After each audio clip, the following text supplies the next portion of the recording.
Bismillahirrahmanirrahim. Assalamualaikum warahmatullahi wabarakatuh. Alhamdulillahi rabbil alamin. Wassalatu wassalamu ala asyrafil anbiya'i wal mursalin wa ala alihi wa sahbihi ajma'in, amma ba'd. Jemaah yang dimuliakan oleh Allah Subhanahu wa taala, pertama-tama dan paling utama, mari kita senantiasa mengucapkan kalimat alhamdulillahirabbil alamin. Tanda bersyukur kepada kehadiran Allah Subhanahu wa taala, yang mana alhamdulillah kita masih diberi hidayah, inayah, wikayah serta kesehatan dan kurbannya yang dipinjamkan oleh Allah Subhanahu wa taala kepada kita, sehingga sekali lagi pantaslah dan wajiblah kita mengucapkan kalimat alhamdulillahirabbil alamin. Salam dan taslim kita peruntukkan kepada junjungan Nabi besar Muhammad Rasulullah sallallahu alaihi wasallam, Nabi yang menjadi suri tauladan, Nabi yang menjadi contoh, Nabi yang menjadi panutan, Nabi yang menjadi uswatun hasanah, sehingga di setiap aktivitas keseharian kita, baik yang konsepnya muamalah ataupun konsepnya ibadah, ada contoh, ada pegangan untuk hidup di dunia menuju ke akhirat kelak, insyaallah. Jemaah yang dimuliakan oleh Allah Subhanahu wa taala, pembahasan kita sebelumnya masih seputar tentang keringanan-keringanan atau udzur-udzur atau rukhsah atau hal-hal yang dibolehkan dalam syariat. Bahwa karena adanya udzur, terkadang kewajiban itu bisa ditinggalkan, terkadang kewajiban itu bisa diringankan. Maka jemaah yang dimuliakan oleh Allah Subhanahu wa taala, pembahasan kita masih dalam bab salat, tentang memanjangkan dan meringankan dalam pelaksanaan salat. Hasal Islam ala takhfifi fi salatil jum'ati wal jama'ati, wal illatu fi dzalikal masyaqqatul lahika bil ma'mum isa tawwala bihul imam. Jadi Islam mendorong untuk meringankan pengerjaan sholat, baik itu sholat Jumat ataupun sholat berjamaah. Jadi Islam menekankan atau mendorong atau memberikan kesempatan kepada kita dalam pelaksanaan sholat berjamaah, apalagi sholat Jumat, untuk diringankan atau untuk dipendek-pendekkan. Kenapa? Karena ini adalah ada masyaqqah, ada sesuatu yang berat yang menjadi halangan, menjadi rintangan ketika pelaksanaan sholat berjamaah ini dipanjangkan.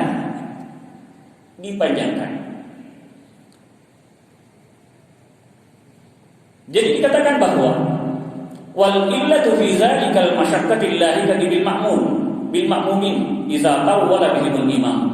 Jadi terjadi kesusahan, keresahan terhadap makmum apabila imam itu memanjangkan salatnya. Jadi mau membaca, misalnya membaca setengah juz salat berjamaah maghrib, setengah juz yang dibaca, itu akan terjadi masyaqqah, akan terjadi keresahan dan kesusahan bagi jamaah. Oleh itu sebagian hadis menyebutkan, apabila Anda menjadi seorang imam, perhatikan siapa yang menjadi makmummu. Di antara mereka ada yang uzur, dalam arti ada yang tua, ada yang sakit, dan ada orang-orang yang mempunyai hajat. Ada orang-orang yang mempunyai hajat.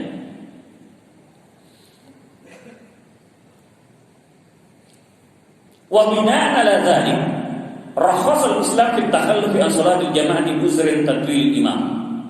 Tapi kalau misalnya memang di masjid itu sudah kebiasaan menjadi memperpanjang sholatnya, maka bagi yang tidak sanggup, sakit atau apa, baginya uzur.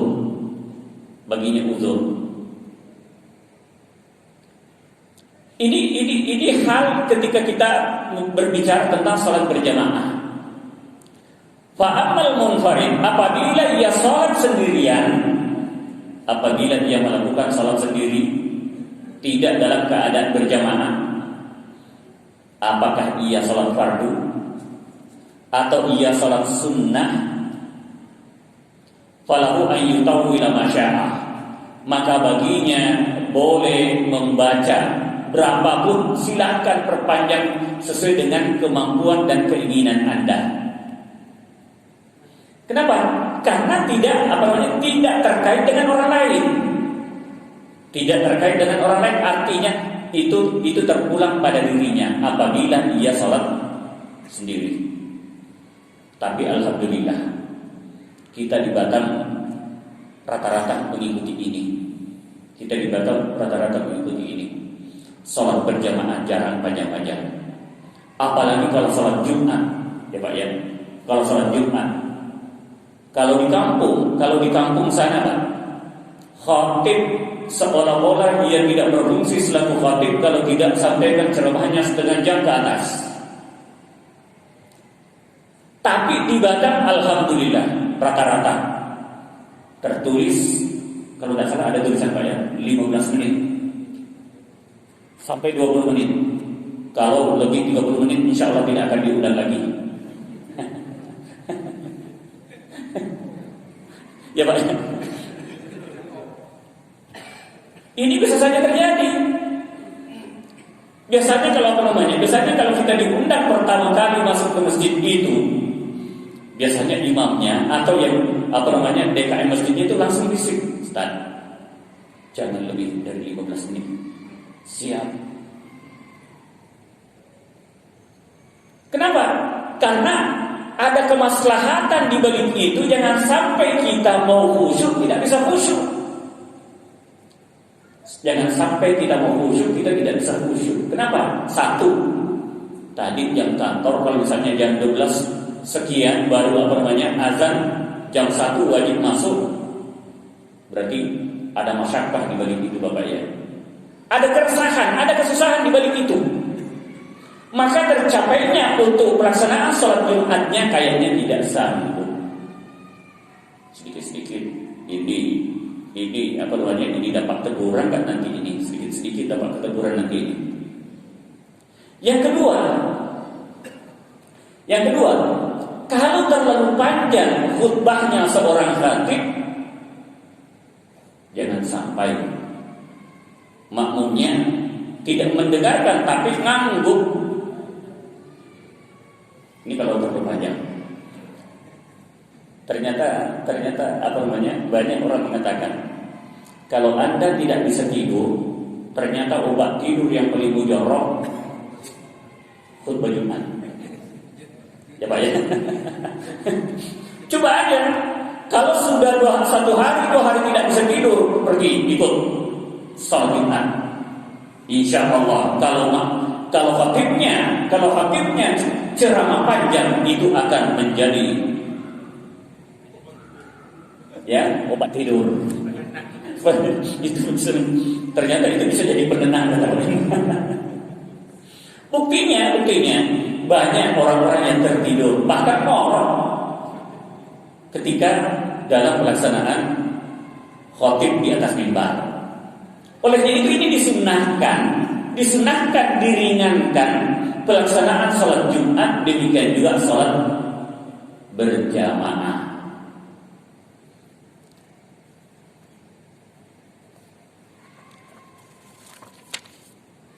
Bapak Ibu yang saya muliakan, Jadi banyak hadis-hadis bahkan dalam Al-Quran yang menyebutkan dibolehkannya untuk meringankan salat itu, terutama dalam pelaksanaan salat berjamaah ataupun salat Jumat. Salah satu riwayat yang diriwayatkan oleh An-Jabir radhiyallahu anhu, annahu qala shalla Mu'adz bin Jabal al-Ansari li ashabihi isya fatawwala alaihim. Fansarafa rajulun minna fa shalla fa akhbara Mu'adz anhu wa qala innahu munafiq. Falamma balagha dzalika ar-rajul dakhala ala Rasulillah sallallahu alaihi wasallam fa akhbarahu ma qala Mu'adz. Jadi pernah terjadi di satu masa Mu'adz bin Jabal beliau mengimami jamaah. Ternyata pada peristiwa itu Mu'adz dengan apa namanya? Dengan senang dan tenang membaca Al-Qur'an. Ketika dalam salat akhirnya ia terlupa, sudah panjang apa namanya bacaannya, akhirnya salah satu daripada jamaah meninggalkan jamaah itu. Lalu seorang sahabat menyampaikan ke Mu'adz, ya Mu'adz, salah seorang sahabat atau salah seorang makmum tadi meninggalkan salat jamaah. Apa kata Mu'adz? Innahu huwa munafiq. Sesungguhnya dia orang munafik. Orang ini mendengar, lalu ia bergegas menuju ke Rasulullah SAW dan menyampaikan apa yang disampaikan oleh Mu'adz, bahwasanya dirinya dituduh munafik. Faqala lahu Nabi sallallahu alaihi wasallam, sehingga Rasulullah SAW berkata kepadanya, aturidu an takuna fitnatan ya Mu'adz, apakah engkau mau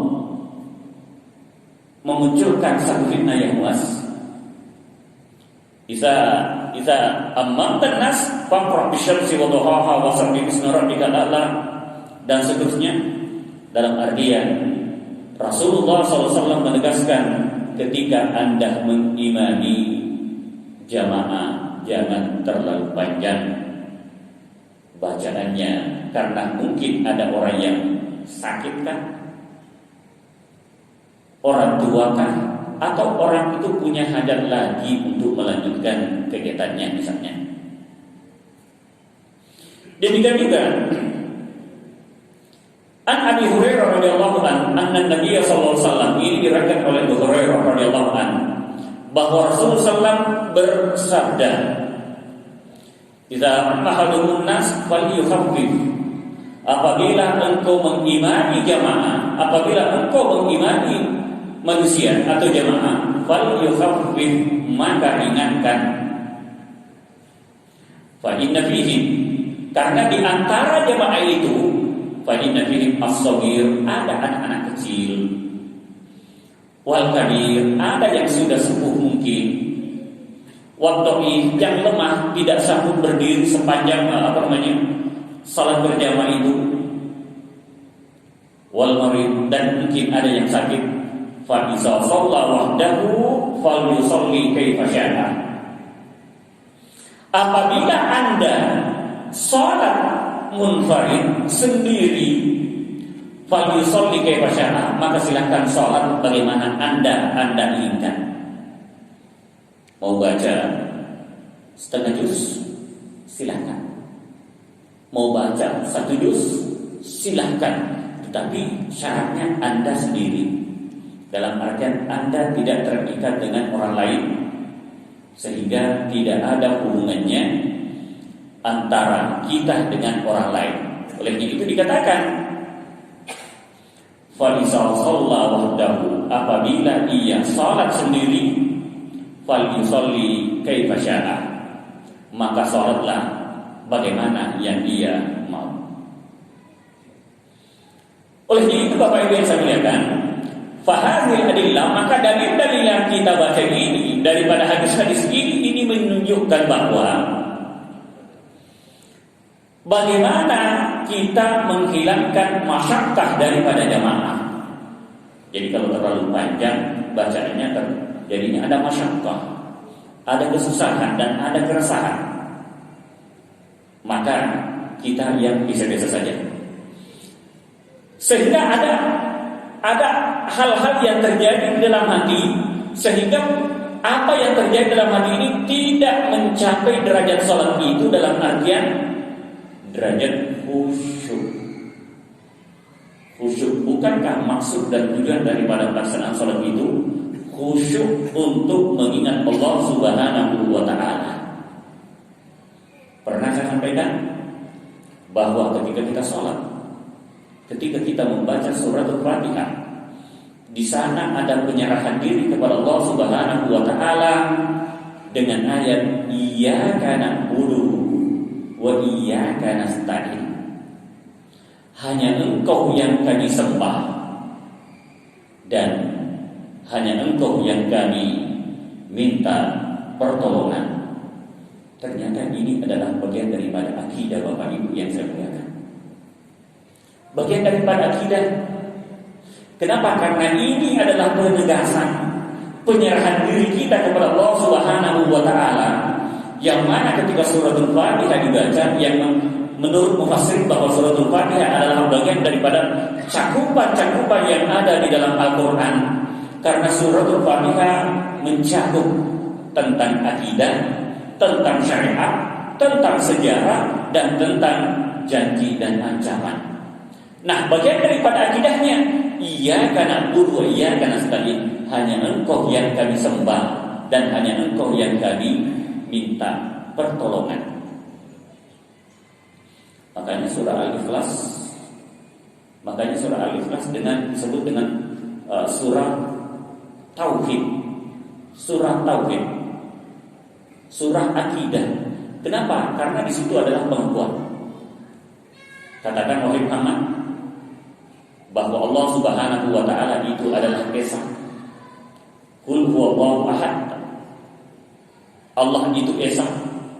Allahus Samad, tempat bergantung segala sesuatu. Maka jangan pernah meminta kepada yang lain.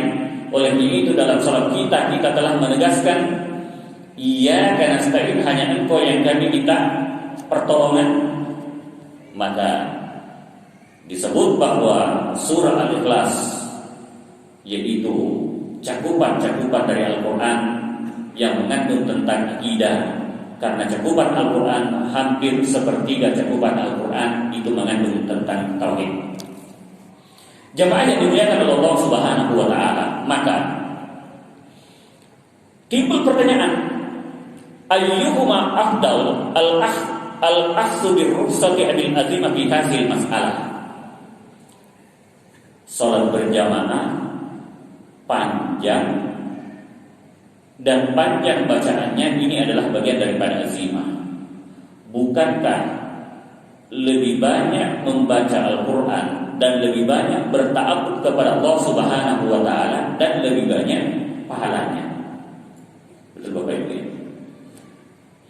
Tetapi ketika hal itu bisa mendatangkanmu masyaqqah, keresahan, maka dikatakan ittafaqal ulama'u ala annal akhsa bi rukhsati afdal, bahwa mengambil rukhsah, mengambil keringanan itu lebih afdal, lebih baik itu dipilih. Dalam artian betul, kita tidak kita tidak mengingkari bahwa ketika sholat panjang bacaannya itu pahalanya juga besar. Tetapi jika itu bisa membawa satu masyakkah, membawa kegelisahan, membawa keresahan sehingga tidak tercapai yang namanya sholat khusyuk, maka diambil yang namanya rukhsah, yaitu keringanan.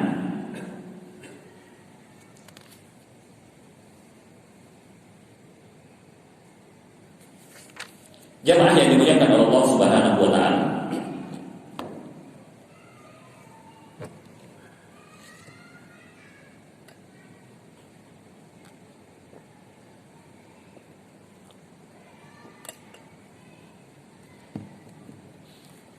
baik Bapak Ibu, ini pembahasan tentang sholat musafir dan menjamak kedua sholat.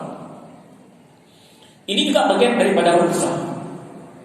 Ini juga bagian daripada keringanan. Sehingga dikatakan laqad ja'ala al-Islam as-safara sababan litarahhus. li'annahu fil ghalib yakun mashuban bil masyaqqati wal adillatu ala dzalik katsiratun. Jadi Islam menjadikan safar, perjalanan, bagian daripada atau sebab terjadinya rukhsah atau keringanan. Contoh Bapak Ibu, ketika kita dalam keadaan berpuasa lalu melakukan perjalanan sesuai dengan ketentuan syariat, bahwa ketika melakukan perjalanan sesuai dengan mazhab Imam Syafi'i 86 km, bahkan ada mengatakan juga 88 km, sudah boleh mendapatkan yang namanya rukhsah atau keringanan sesuai dengan syarat-syarat perjalanan itu. Nah, bagaimana dengan konsep sholat rukhsah ini? Dikatakan bahwa Islam menjadikan safar ini, perjalanan ini, sebab untuk mendapatkan keringanan. Banyak sekali dalilnya, termasuk dalam surah Al-Maidah ayat 6 disebutkan, ya ayyuhalladzina amanu idza qumtum ilas sholati faghsilu wujuhakum wa aydiyakum ilal marafiqi wamsahu bi ru'usikum wa arjulakum ilal ka'baini wa in kuntum junuban fatahharu wa in kuntum marda aw ala safarin aw jaa ahadun minkum minal ghaidi aw lamastumun nisa falam tajidu ma'an fatayammam.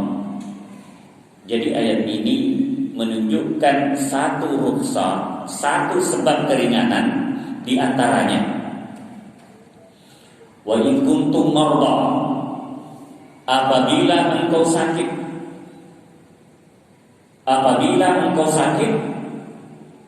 mau melakukan sholat, jika engkau menggunakan air wudu, tetapi karena menggunakan air wudu itu demamnya bisa tambah naik, sakitnya lebih tambah parah, maka di sana ada rukhsah, ada keringanan. Silahkan bertayamum. Kenapa? Wa in kuntum marda, apabila engkau sakit. Bukankah ketika kita mau melaksanakan sholat kita berwudu? Tetapi ketika Anda dalam keadaan sakit, demam, ternyata kalau menggunakan air, demamnya bisa tambah tinggi, maka silahkan. Kalau karena menggunakan air itu bisa menyebabkan tambah sakit, silahkan.